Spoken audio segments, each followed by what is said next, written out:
welcome everyone to this edition of BSB Preview. Come on in the room and join us. We'll get started here in just a moment. So I thought it'd be fun since it's, Thanksgiving for some people who celebrate it, but I thought it'd be fun just overall since we're, in a pandemic and looking for bright spots here for everyone to kind of go around the room and say something they're thankful for. And Georgia, you were in the last session, so you had to come up with two things. So I did. I'll let you start us off. All right. This one might seem a little mushy and sappy, but I am so super thankful for my animals right now. I cannot even begin to tell you. I am not at my house. I'm at my old house because I am dog sitting Finley and Ben and my niece's dog Teddy. And I love them and I'm so happy to be here. And at the same time, Emmett is at my house by himself and I miss him terribly. And I'm just so happy to have the love, the unconditional love of these animals. It's really made a huge difference while I'm home by myself. Yeah, animals are great for that unconditional love. They don't say things like, "You're getting on my nerves." Do you really need that ice cream, Mom? Exactly. Yes, I do. Sandy Lowe, how about you? Okay, I'm so glad that I didn't go last because I was worried everyone was going to have really amazing, nice, sweet, poignant things like Georgia, and mine would sound silly. I am super grateful for sweatpants and yoga pants Yes. and anything Lululemon in 2020 because no one is getting into jeans. I hear you. I feel like the sweatpants game has been upped. It has joggers and leggings. Yeah. Oh my God, I live in them. I feel like they could almost pass as like actual clothes. I agree. So super, super grateful for that this year. I think that's on everybody's list. That was excellent. Thank you. Maggie, tell us what you're thankful for. I mean, obviously, I'm thankful for like health and family and all that good stuff, but I'm really, truly grateful for the Great British Baking Show. Oh my God, yes. It's provided me hours upon hours of angst-free television, and I feel like that's really what I need. I am so right there with you, Maggie. Yeah. I'm on season 3. I've breezed through them all, and I've started watching them again. I'm not sure really what that says, but I have not made one thing at all. No, but it's just you don't really nice to watch it and see nice people. They're nice. That's it. They're nice to each other, right? Absolutely. Oh, I'm so happy to hear that. Yeah. That's awesome. Okay, Jaycie, tell us what. Well, this is going to sound a little weird. I'm currently pet, deprived. We fostered a couple of dogs, 3 actually, in the past few months, but haven't found one to stick yet. So I'm grateful for turkeys, and I don't mean the kind we're going to eat, although I'm grateful for those as well. But there's actually a flock of like 17 wild turkeys that visit us almost every day. And they're just hysterical to watch. They're so much fun. And I could just anthropomorphize them to death. Oh, look, that one's jealous. It's very entertaining, very low key entertainment, but I'm grateful for it. Watch for Jaycee's next book, Turkeys. Didn't have to worry about you guys being serious. The kind you eat and the kind you play with. Exactly. That's why Turkey in the Straw was doing it for me. Exactly. Charlotte? It's corny, but it's my son. So yeah, we were just talking about he's sleeping really well now, and he smiles back at you and Googles and coos. He's just so cute. That's not corny. We've got I don't even know how many Thanksgiving outfits lined up for him. So okay, that's cool. He's a real close horse, though. Very excited. He totally is. I have noticed a new outfit every few hours. Every day. That's amazing. Total fashion plate. Love it. Yes. Okay, so we're going to do some readings for y'all, and they are going to do some readings for y'all, and I'm going to watch and listen, and it's going to be a blast. And if you have some shout outs to make, feel free to use the chat roll. If you have a question, we'll have a little bit of tiny little time of Q&A at the end if you'd like to type that in the Q&A box. In the meantime, I will post a link where you can go to buy these books. They're available for pre-order, and you can have 15% off with the promo code. And we're going to start with Maggie Cummings. Maggie, read us a story. Okay. I'm going to be reading from All I Want for Christmas, which is a novella collection that also features George Beers and Fiona Riley. I'll be reading from Hustle and Bustle, which is my story in it. Hustle and Bustle is set in New York City at Christmas time. Out-of-towner Hannah Monroe is in New York because she's a merchant at the Central Park Holiday Market. Toby Beckett is a city cop who's assigned the security detail there. And even though they're very different people, as they spend time kind of in each other's orbit, they realize that there's something happening between them. They talk, they flirt during the market hours, and then they even start to hang out after the market's closed for the day, and as they kind of explore New York City together, and the attraction is sort of growing. But the problem is when you're in New York City at the most wonderful time of the year, how can you tell if what you feel is Christmas magic or if it's actually real? So the scene I'm going to be reading is one of these evenings that they've spent together, Hannah and Toby, and they're at Toby's apartment. They've just watched the lighting of the Rockefeller tree on television and then just spent the hours after that kind of talking and laughing. Hannah's cheeks hurt from smiling. Toby was funny and sweet and made her laugh without even trying. She liked hearing her stories of growing up in the city and was ridiculously elated to discover they liked so many of the same TV shows and music. There was only one problem. They had yet to kiss, and Hannah was dying over it. Every pulse point throbbed, her heart was going a mile a minute, and her hands shook amidst the sears of what she thought was almost. But maybe it just wasn't going to happen. Maybe the energy she felt was just all in her head. She sighed as she looked at the clock and saw that it was almost 11. I should probably get going. I actually didn't realize how late it was. She stood up and hugged herself in consolation over the slight disappointment she felt. Could I at least walk you home? Toby asked. Hannah's sublet was almost 30 blocks north, and it was near freezing out. She had thoroughly intended on ordering a ride share, but extra time with Toby was something she didn't want to pass up. Are you sure? She asked. Now that the offer was out there, she didn't want Toby to rescind, but she also didn't want to take advantage. I mean, it seems crazy to ask you to leave your warm apartment. Nah, Toby waved her off and grabbed their jackets. If you're not in a rush to get home, I kind of want to show you something. She looked impish and shy, like she had something up her sleeve. I am in no rush to get home. It was an invitation, and Hannah hoped her tone indicated just how deeply she felt it. But where are we going? She asked. Toby stepped into her space and whispered, "Do you trust me?" Hannah didn't even need to think about her response. Ridiculously, she said. Good. Toby's smile hitched up on one side as she leaned forward. The kiss she placed was delicate and deliberate and so divine. Hannah felt like she waited an eternity for this moment, but the payoff made every second worth it. She felt a shiver down her spine. She legit went weak in the knees. Who even knew that was a real thing that happened? But my God, did it ever. Toby was strong and sweet, and in this perfect moment, as they stood making out in the hallway of her apartment, she was everything Hannah never knew she wanted. A smart, sensitive cop who talked about art and social justice and just happened to kiss like a freaking movie star. What in the actual fuck? A little breathless, Toby stepped away, leaving her longing for more as she dropped a soft kiss on her lips. Follow me, she said, as she took Hannah's hand and led her out the apartment and down the street toward 8th Avenue. As they passed Radio City Music Hall and turned up a brightly lit 49th Street, Hannah knew exactly where they were headed. But what she was picturing didn't hold a candle to the glimmer in Toby's eyes when she squeezed her hand and pulled her close.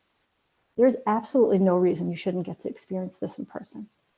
Toby guided them right up to the railing that overlooked Rockefeller Center's skating rink, situated at the foot of the world-famous tree. The view was perfect, and Hannah was in awe of how the tree seemed both larger and smaller than it did on television. The long branches swayed in the light breeze, the lights twinkled. She felt ooey and gooey inside, full of holiday spirit and legitimate emotion. How is there no one here? She asked. The lights go off around midnight, Toby said. We still have a few minutes. She leaned back from the railing and ushered Hannah in front of her. This is literally the best time to see the tree. And definitely the best way to see the tree, Hannah said, turning to find Toby's lips again. In the center of New York City, under a giant tree sparkling with Christmas spirit, they kissed and cuddled and laughed at themselves as they took a dozen selfies. And as the clock struck midnight and the lights went out, Hannah let any lingering doubts fade out with them. There was simply no two ways about it. She was an absolute goner. I have read that, but it was nice to hear you read it. Thank you. That was awesome. Thank you. Thank you. So was it fun writing a Christmas story? Yeah, it is fun writing a Christmas story. I mean, I wrote it sort of like right after Christmas or in February of last year. Well, actually, it was March, I think, of last year I wrote it. So it was sort of like, it was still cold in New York. It stays cold now till like June. So it still felt Christmassy enough. It was nice. Cool. Is Christmas in the city as magical as everyone says? It really is. It really is, in my opinion. I think it's like the greatest. It's the only time I don't mind being cold because I hate the cold weather. Sandy Lowe, will you read us a story? I will. Yay. Hi, everyone. I'm reading from my December release, If You Dare. It is an erotic romance. It is a romance between Lauren, who is down on her luck, currently unemployed, coming off a bit of a scandal, and small town librarian, Emma Prescott. And Lauren is in a bar called the Grumpy Goat, and she has been dared by her best friend to seduce the next woman who walks through the door. That woman is Emma, and she has no idea that this dare has taken place. She bumped her shoulder against the door of Grumpy's, trying to push it open without sending her purse and her grilled cheese sandwich dinner to the floor. As the door started to swing, a hand shot out to push it for her, sending Emma stumbling.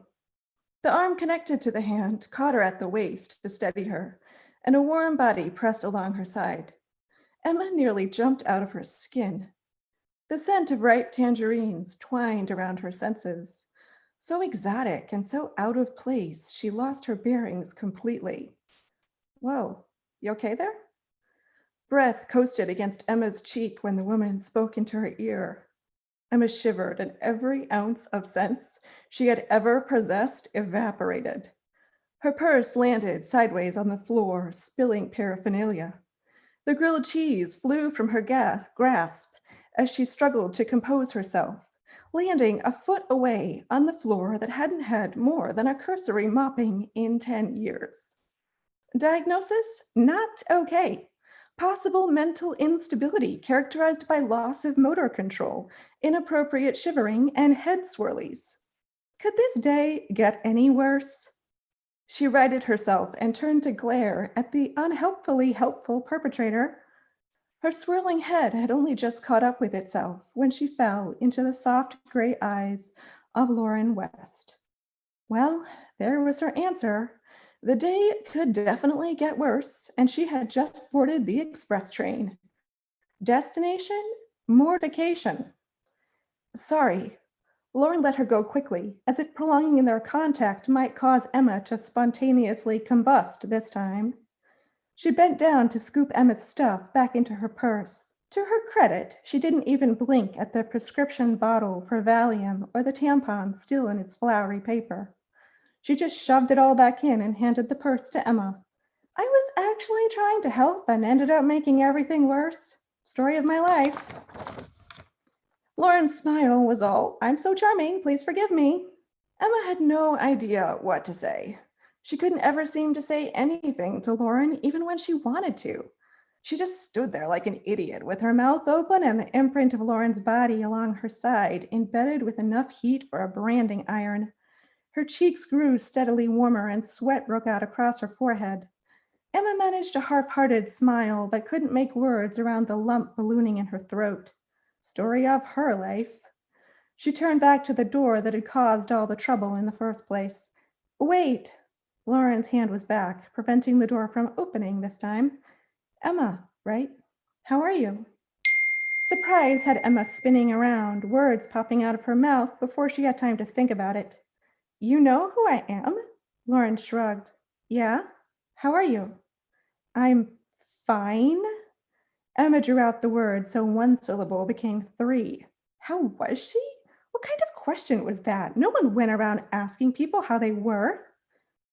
Good. Lauren looked as if she wanted to say more, but didn't. What? Emma asked. For some reason, Lauren censoring herself bothered Emma. Yeah, right. Because someone as beautiful as Lauren is going to confide all her deep, dark secrets, standing by the exit of a bar with greasy cheese at her feet. Do you want to dance? Lauren asked. What? She really had to expand her vocabulary beyond that word. Finally getting up the courage to talk to Lauren was a level of awesome she never thought she'd achieve. Gaping at her like a carp, though, was totally ruining it. Lauren gestured to the dance floor. Want to dance? I promise not to step on your toes. She smiled her charming smile again. Emma frowned. Lauren grabbing her so she didn't face plant, she could buy. But dancing? They'd known each other for years. Well, she had known who Lauren was anyway. But Lauren had barely spoken to her before tonight. Now she wanted to dance with her? The silence hung expectantly, and Lauren's smile wobbled. Never mind. Let's get this mess cleaned up, at least. Lauren grabbed a stack of napkins from a nearby table and managed to three-point the sandwich into a trash can. Sorry, I ruined your dinner. Can I buy you another? Doesn't that line have something to do with a drink? Emma asked. Lauren stepped closer, and the door behind Emma became less of an exit and something more enveloping. The air grew heavy, pressing in on her, implausible humidity in the middle of winter. Lauren wasn't touching her, but she was so close, Emma barely had to use her imagination to feel the weight of Lauren's body against hers again. Her blood heated and she bit her bottom lip. This was bad. This was really, really bad. She focused on her breathing. Okay, can I buy you a drink? Lauren asked. Emma didn't need one, not with the way her head was spinning and her stomach was dipping. Why? You don't even know who I am. Lauren paused as if giving the question an honest evaluation. Maybe I want to know who you are. You're beautiful, and I'm having a pretty lousy week. Emma scoffed at that. I'd say lousy is an understatement, and I'm not beautiful anyway. Have pity on me then. Lauren thought the only way Emma would have a drink with her was out of pity. Was she insane? Don't do that, Emma said. Do what? Lauren asked. Put yourself down. You don't need a pity drink. Half the girls here would love to drink with you or dance with you. Lauren touched her lightly on the shoulder. The gesture wasn't the least bit sexual, but it spoke volumes. I want to dance with you. Emma swallowed. Apparently, this had nothing to do with other girls. She didn't get what was going on here, and that wasn't good. Not with the way her imagination was always running away with itself. Unrequited crushes were the most painful kind. Hope and hopelessness in a constant tug-of-war, and the outcome never quite certain. For whatever reason, drunk or lonely or just having a bad night, her unrequited crush wanted to dance with her. Was Emma really gonna turn her down because? There was no because except her own inner monologue. That settled the argument that had never required settling in the first place. Let's dance, Emma said. And for the rest, you'll have to wait till December. Well, that sounds like a perfect bar because it's got a great name and it serves grilled cheese and you can dance. Right? What more do you need? We're all moving to the Grumpy Goat. There's also much in the way of alcohol. It comes before that particular scene. So it's perfect. It's a total package. Okay, Jaycie, will you read us a story? I sure will. So obviously I'm Jaycie Morrison, and Bold Strokes has previously published my Love and Courage series, which is historical romance. And today I'll be reading from The Found Jar, which is my fourth novel and first contemporary romance. So single horror romance writer Emily Harris has been talked into a beach vacation with two couples, her agent Mel and Mel's girlfriend June, and Walter and William, the fabulous W's. After settling into her new place, Emily meets Beck, a local college student whose day job is cleaning rental houses. Emily has reasons, a number of reasons, to fight their attraction, but even repeatedly pushing Beck away hasn't changed those feelings for either of them. So this scene begins after Emily and her friends have gone into town for dinner. As we left the Seagoer restaurant, the town seemed more crowded than usual, and most of the young people we encountered were very nicely dressed. It suddenly occurred to me that tonight was the event Beck had invited me to. At the time, I declined, but now, the college is having a dance, I blurted, interrupting whoever was talking at the time. The W's looked at me with amusement. Welcome to the party, Emily, Walter said. We just came to that conclusion about 3 conversations ago. I grinned sheepishly. Sorry. Hoping for an offhand tone, I asked, did anyone happen to see where it was being held? I think it's in that old theater, June said, pointing. The W's chattered excitedly as June leaned over and whispered something to Mel, causing her to smile. She replied to June, but the rest of us took it as agreement. Techno music was blaring at a high volume as we entered the converted theater. Bistro-style tables had been set along the walls, and we found an empty one near the middle of the room. Mel went with the W's to get drinks, and I tried to look for Beck without being obvious. She wasn't hard to find. All I had to do was identify the best dancer in the room.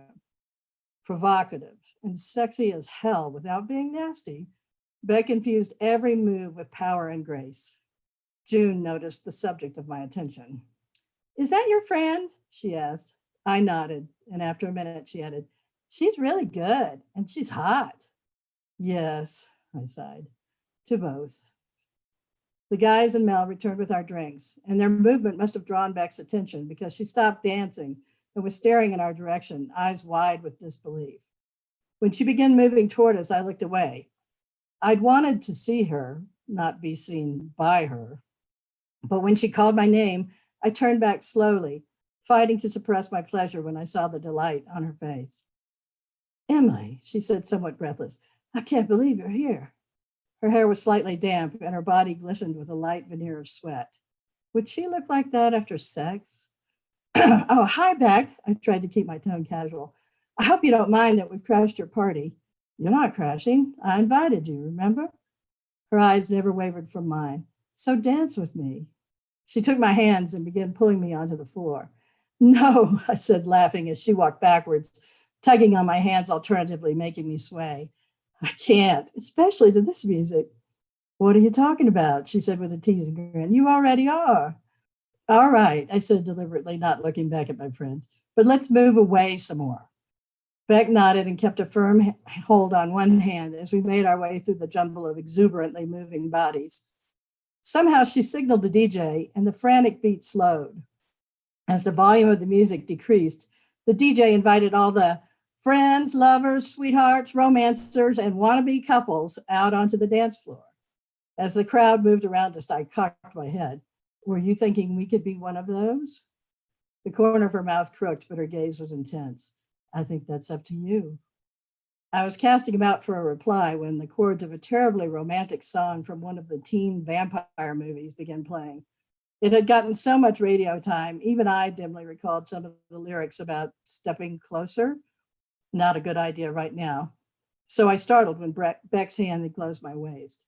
Leaning toward me, she murmured, don't be scared, it's just me. She took my other hand in a classic dance pose, and after one quick demonstration asked, ready? I realized the music had reached its first chorus, and other couples were already circling around us. Taking in a breath, I squeezed my eyes shut as we began to move. Within seconds, I knew this was more than a dance. It was like flying, and it was like foreplay.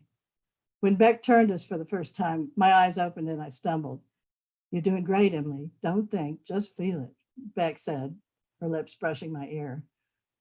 My breath hitched as my body seemed to respond of its own accord when her hand moved up my side and onto my back, bringing us closer.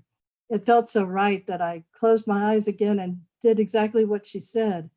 I let myself feel. I felt the motion of her body and the warmth of her hand through the thin material of my blouse. I felt the pulse of the music and the way our steps matched it. I shifted my hand from Beck's shoulder to lightly caress her neck. Her quiet moan made my head spin. Thank you for this, she whispered, her cheek lightly touching mine. Ever since I saw the way you moved while cleaning my kitchen, I wondered what it would be like to dance with you, I admitted, though in reality I'd been thinking about something even more intimate, as I was now, again. Her face shone with a dazzling smile that made it easy to let her lead me. My body found a natural swing as if some internal rhythm had synchronized to the beautiful melody. We'd been gliding along face to face, and then she was closer, pressing herself against me, her chin on my shoulder. At a whiff of her enticing cologne, I closed my eyes again, the heat between us making my nipples tighten. I wondered if she could feel them. We swung around, coming face to face again, but our pelvises brushed, and I faltered. She circled us out of the flow of dancers, and we stopped over by the wall opposite of my friends. Are you okay? Yes, I couldn't catch my breath, but it wasn't the dancing. Can't we do this without traveling around so much? Absolutely, she said, pulling me against her. This physical connection and our mutual desire wouldn't be enough to make things work between us. But right now, my nerve endings were in overdrive.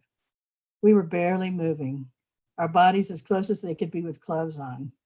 My mind was busily supplying images of remedying that situation when Beck put her mouth against my hair. I knew you'd feel like this, she whispered, and I tightened my arms around her neck. Maybe just this once, I told myself, tucking my head against her. No one needed to get hurt. We'd regain our senses in the morning and things could go back to the way they'd been before. As if. Instinctively, I knew Beck wasn't the sort of person who could go back, especially from that level of involvement. As I raised my head, preparing to say the words that would bring us both back to reality, a man's voice came from behind me.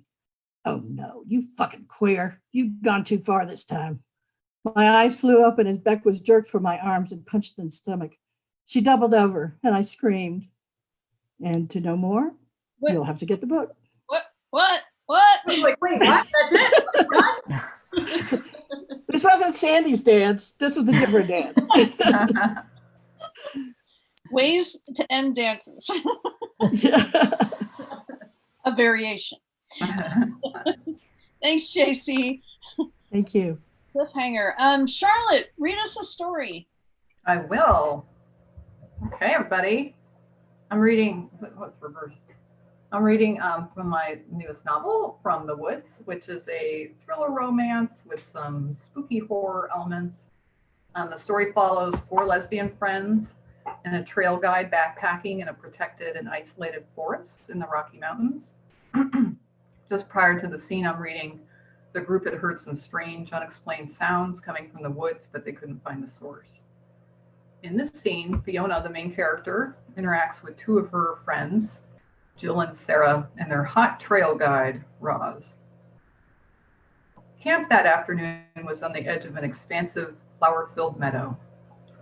This is the one and only place you'll have a fire until the end, ladies, Roz said. Enjoy it when you can. Fiona couldn't help her disappointment. True, she normally didn't have a campfire when backpacking, but it was nice to have one when you could. It lent a kind of comfort to a dark night. Apparently seeing something in Fiona's expression, Roz smiled. Hey, at least we can have this one. Sometimes it's too dry, even this close to the water. Roz wandered away to help her assistants, and Fiona stared after her. Every word the woman said left her breathless, even when it was a mundane detail. Hey, what were you guys talking about? Jill asked, so close to her ear that Fiona jumped and almost screamed. Jesus, Fiona said, putting a hand to her chest. You almost scared me to death. What did you say? Jill, her grin self-satisfied, had clearly known she would scare her. I asked what you guys were talking about. Fiona raised an eyebrow. We decided what time to start the orgy. She said 6, but I wanted to wait until dark. No one needs to see my pale skin in the daylight. Jill threw her head back and laughed. You perv. I knew you'd be into her. A corpse would be into her. Jill rubbed her hands together. And we get to look at her for 2 whole weeks. They both stared after Roz then. She was helping with the horses, her sun-kissed arms exposed. A long moment passed before Jill swatted her. Okay, we're being creeps. Let me set up the tent before you go all goosey on me. Afterward, Fiona was finally alone. She leaned on a tree, staring out at the horses in the meadow, letting the peaceful serenity and beauty of the scene quiet her nerves. Trees lined the edges of the meadow, and steep snow-capped mountains loomed behind them on the far side, with the grass and flowers rolled in the breeze like the ocean in waves. She closed her eyes, inhaling the lightly fragrant air, the sun warm on her skin. It's beautiful, isn't it? Fiona opened her eyes, not surprised to find Roz next to her. "It might be the most beautiful thing I've ever seen," she said. Roz's returning smile was breathtaking. To Fiona's shock, she took a step closer, the side of her arm touching Fiona's, and stared out at the meadow. Fiona couldn't look away from her profile. Eventually, Roz met her eyes again, grinning. "I thought you said it was the most beautiful thing you'd ever seen. So why are you staring at me?" There was no mistaking her flirtatious tone, and Fiona's mouth dropped open in surprise. She sputtered, uselessly, unable to reply. "Hey, boss," one of the assistants called. "Could you help a sec?" Roz rolled her eyes and turned to go to him, and Fiona watched her leave, wanting, the whole time, to simply sink into the ground in self-hatred and resentment. She'd totally blown it. Pouting, Fiona sat down heavily on a nearby log. A moment later, Sarah dropped next to her, sighing heavily. "Man, I'm beat," Sarah said. Fiona nodded. "Me too, and we barely did anything today." "I guess we'll get used to it." Sarah paused. "Say, do you know where the little girl's room is?"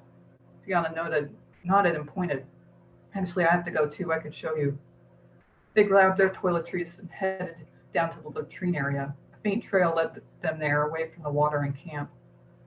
The actual latrine was protected by thick copse of brush and trees, and Fiona waited on the trail for Sarah to go first, her back to the bushes to give her friend more privacy.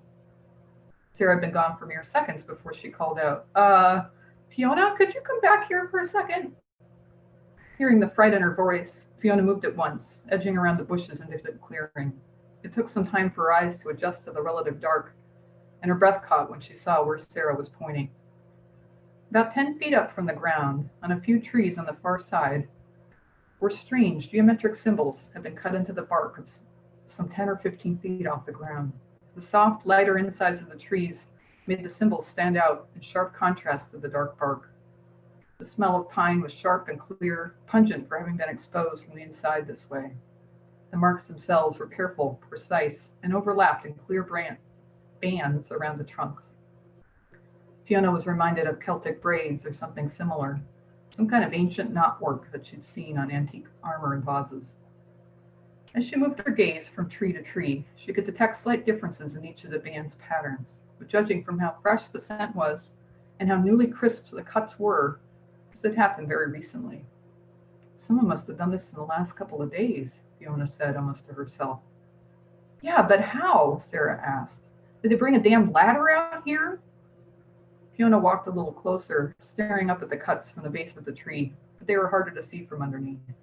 She peered down, seeing wood chips, and picked one up. The bark was thick and slightly wet, about the size of a small blade of a kitchen knife, blunted on all sides. She backed up, examining the marks once more, clearly from a few feet away, and sensed Sarah sidling up closer to her. "I think they were made with some kind of knife, or maybe a chisel and hammer," Fiona said, still staring up at them. "Yeah, I think you're right." They stared at each other in the gloomy light. Fiona saw her own fear reflected in Sarah's eyes. "Do you think this has anything to do with what we heard earlier on the trail?" Sarah asked. Fiona nodded without hesitation. "Yeah, Roz and the guys were really creeped out when they came back." Sarah rubbed her arms despite the heat. "Let's get the hell out of here. I don't have to pee that bad." And for more on that, you'll have to read from the woods. Ooh. I'm dubbing you the queen of spooky things. Super creepy. But my favorite line was you'd have to be a corpse to not be into it. Yeah, of course to be indoor. Yeah, that was a good one. So who's left? So from spooky to holiday. A very simple segue. Georgia, will you read us a story? I certainly will. I am going to read to you from my story in All I Want for Christmas. It is called Triple Dog Dare. It is told from the point of view of Sasha Wolf, who is also in 16 Steps to Forever. So you'll meet her in 16 Steps and then hopefully read this one and get to know her a little better.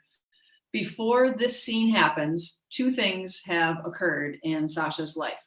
The first thing is that she has met her neighbor in her apartment building, Kennedy. Kennedy is in the middle of a fight with her ex-girlfriend. Her ex-girlfriend walks out, Sasha and Kennedy have a conversation in which Sasha learns that the ex has maxed out all of Kennedy's credit cards and she's gonna need some help with some money. And she is also a drama teacher at the local community college. She is actually currently dressed as Mrs. Cratchit from A Christmas Carol. Secondly, Sasha's sisters have dared her to bring home the girlfriend that she keeps talking about for Christmas because her mother wants all of them together for the holiday. So in a blind panic, Sasha has run to her office because she needs to talk to not Brooke from this, but Macy. She needs help. She has gotten herself into a little bit of a dire straits here. So again, if I put these on, I can see better. You did what? Brooke's pretty brown eyes went so wide, it was comical. I waved a dismissive hand at her. I don't even want to talk to you. I need your girlfriend. Where is she? Brooke tried to smother a grin, but I saw it. She just pulled in. She is not going to believe this. She'll be able to help me, I said. Really? Is she a magician and she's just never mentioned it? She didn't bother to hide the grin this time. Can she craft human beings out of thin air? You're enjoying this, I accused. Brooke held her finger and thumb a scant few millimeters apart. A little bit. Before I could think of a snarky, not too snarky retort, Brooke's girlfriend, Macy Carr, burst into the office the same way she entered any place, like a gust of wind, breathless, surprising, and grabbing all the focus, and immediately dropped her purse on the floor, spilling it all over my office. As she picked it and its contents up, she asked, "What is it? What's going on? Tell me. Brooke said you did something crazy and I'd never believe it." She made up a girlfriend, Brooke said before I could open my mouth. Oh yeah, Miss Stoic and Orderly was totally enjoying this. She what? Macy furrowed her brow as she looked from Brooke to me and back again. And not only did she make up a girlfriend, she promised to bring said made-up girlfriend home to her mother's for Christmas. Macy's mouth formed a perfect O as she dropped into a nearby chair, as if her surprise made her legs turn to jelly, and she stared at me in what was very obvious disbelief. I know, I said loudly, feeling the weight of what I'd done as it settled on me fully. It's just my sister was being her usual, always right self, and she pushed my buttons, and I couldn't let her win, and why not? Are you 12? Brooke asked. I dropped my head to the desk for the 27th time that evening. Thank God it was after 7 and the office was empty except for us. I know, I said again, lifted my head back up. I'm going to have to tell them, and God, she is never going to let me live it down, ever. Or, Macy said, and when I turned my attention to her, I recognized that expression immediately. Creativity, spark. Macy had an idea. Or, I asked, ignoring Brooke, who was already shaking her head. No, Brooke said, pointing at Macy, don't. Macy's grin just grew wider. It wasn't like Brooke could stop her once she was onto something, and she was definitely onto something. Or you bring your girlfriend home to your mother's for Christmas. I blinked at her. Brooke mirrored my blink before explaining, honey, there's no girlfriend. The girlfriend doesn't exist. Not yet, she doesn't. Macy looked at me, and I swear to God, I've never before seen a real live twinkle in somebody's eyes, but there was one in Macy's as she stood up and began to pace my office. You'd need to list everything you've told your family about her. You'd have to set parameters, be very specific with your dates and your times so you don't get stuck ill-prepared. Brooke snorted. Too late. Macy whirled, a finger up. She was on a roll. I recognized the spark. It was the same one she got when she had an idea for a design. Think about it. Think about how much crap your sister will have to eat if you actually bring home a girlfriend. And not just any girlfriend, the girlfriend you've been talking about for... She looked at me with a question in her eyes. I clenched my teeth and made a face as I ground out, 6 months? Brooke's laugh was like a gunshot blasting through the empty office and making me jump in my chair. 6 months? You've been faking a girlfriend for 6 months? Are you freaking kidding me? I dropped my head back to the desk, thinking I should just live there, really. It was a good place, suitable for banging my head whenever necessary, which was always, apparently.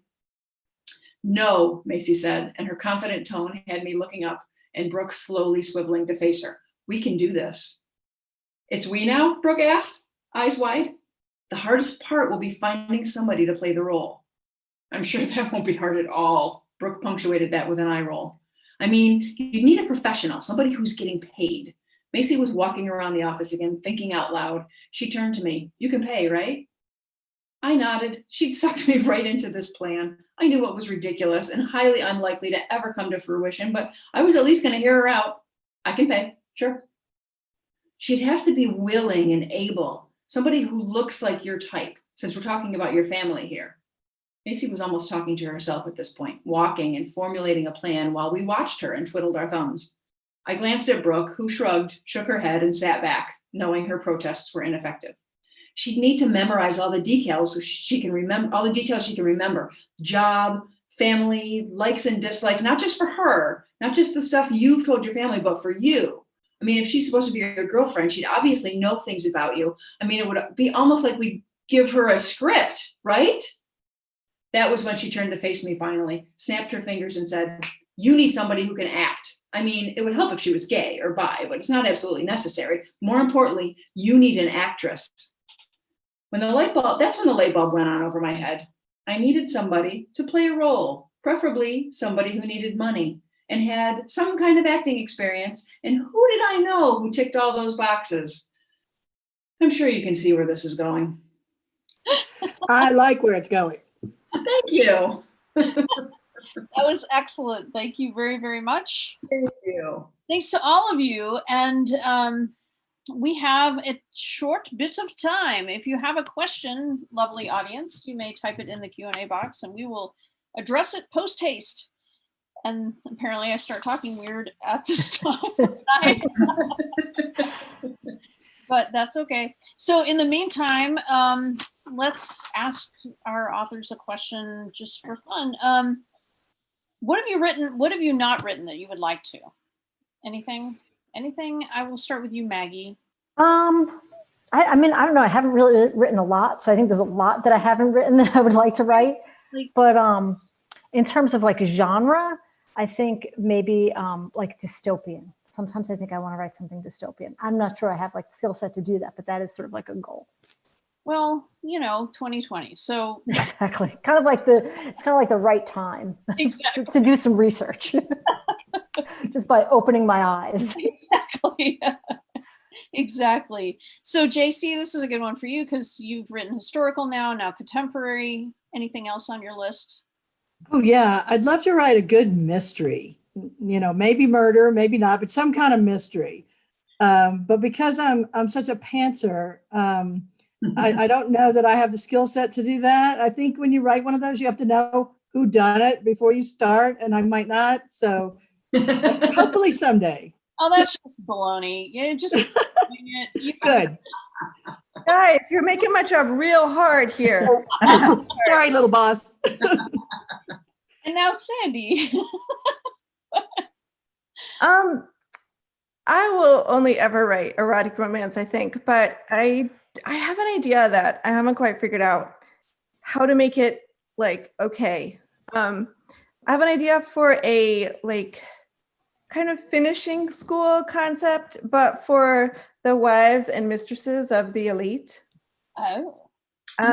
Which is, like a really cool, sexy concept, but you have the whole like power dynamic. Like, how do they acquire these women? Do they buy them? That's not cool. So I haven't quite figured out how to set it up in a way that's not like weird human trafficking or something. Yeah, don't write that. Write that. Don't write about human trafficking. Just have a lawyer draft a release for all of them. Maybe I think we know one. I love it. Charlotte, how about you? You've written a variety already. Yeah, I still, it's like I read a lot of murder mysteries and I would still really like to do, like a police procedural at some point. I've got a couple books on it, but it's definitely like down the road. Okay, Georgia, you're next, right? I said if only we knew a cop who could make it. Yeah. Oh, right? Right. On my screen, she's right between y'all there. I would like to write some suspense.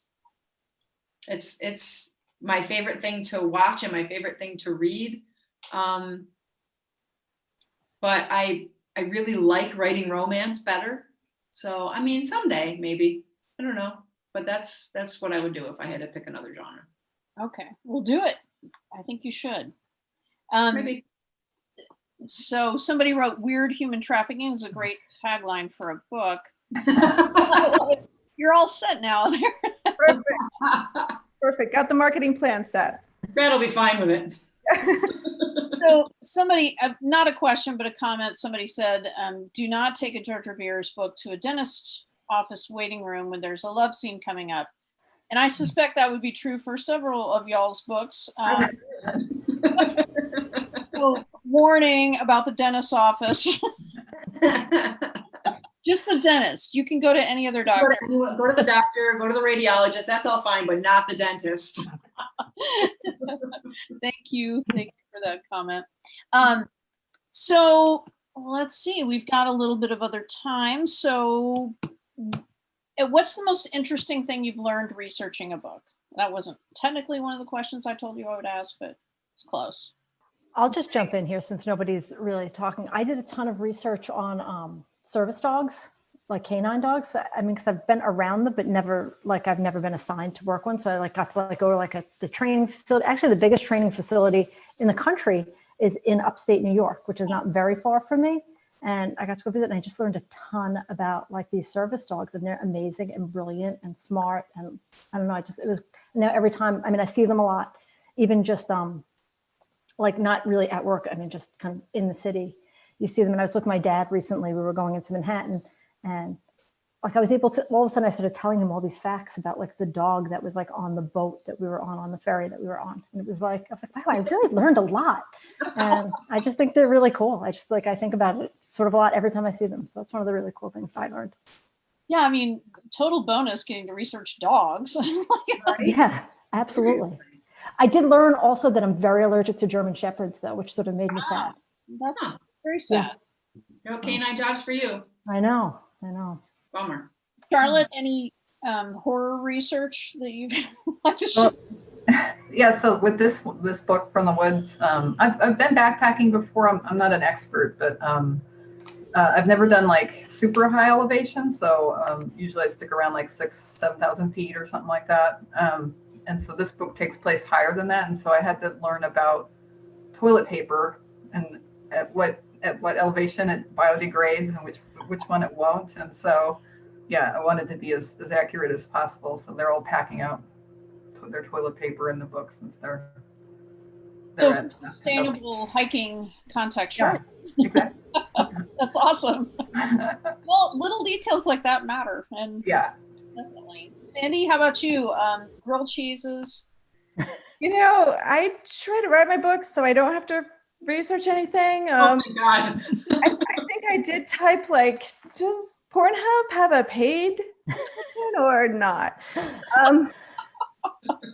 I am reading right now, though, The Pragmatist Guide to Sexuality, What Turns People On, Why, and What It Tells Us About Our Species. Oh.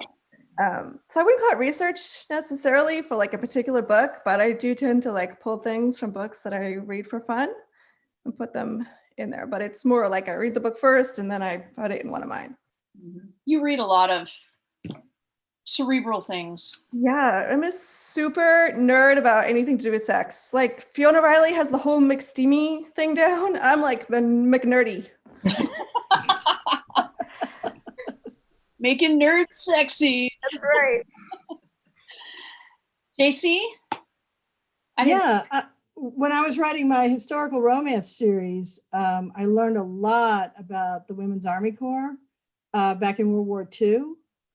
And I actually went to the base that I wrote about, Fort Des Moines, Iowa. I actually went to Iowa, and it was amazing. I mean, there wasn't too much of it left, but they had a small, really underfunded museum. But they took me down where the people would turn in uniforms and memorabilia from their great grandmothers and stuff, and they were all cataloging it. It was just so cool to be there and just feel the vibe.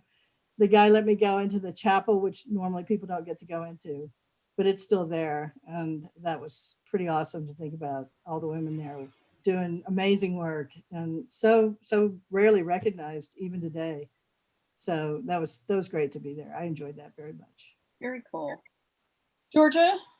I was just really happy to hear Sandy say that she tries to write so that she doesn't have to research, because I do the same thing. I hate research, but I'll do it, and I've done some. Currently, I'm writing a series that's based around a bar, so I've been doing a lot of, like, I've been reading Bartending for Dummies, and it gives you like the history of each main alcohol, your whiskey and your vodka and your gin and tequila, and it's just, that stuff has been really interesting. And then experimenting and seeing what goes with what, and more importantly, what does not go with what, has really been kind of eye-opening. So I'm learning a little bit about that stuff, but that's a lot of research for me. Oh, That's tough duty. Tough duty. Yeah, It was like when I wrote Blend and I had to do all that wine research. It was terrible. absolutely.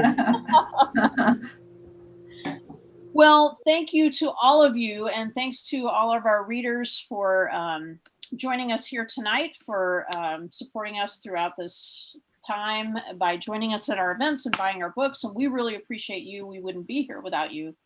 And I hope you all have a wonderful holiday season. And we'll say good night. Thank you. Thanks all you guys. Thanks. Thanks, everybody. Bye.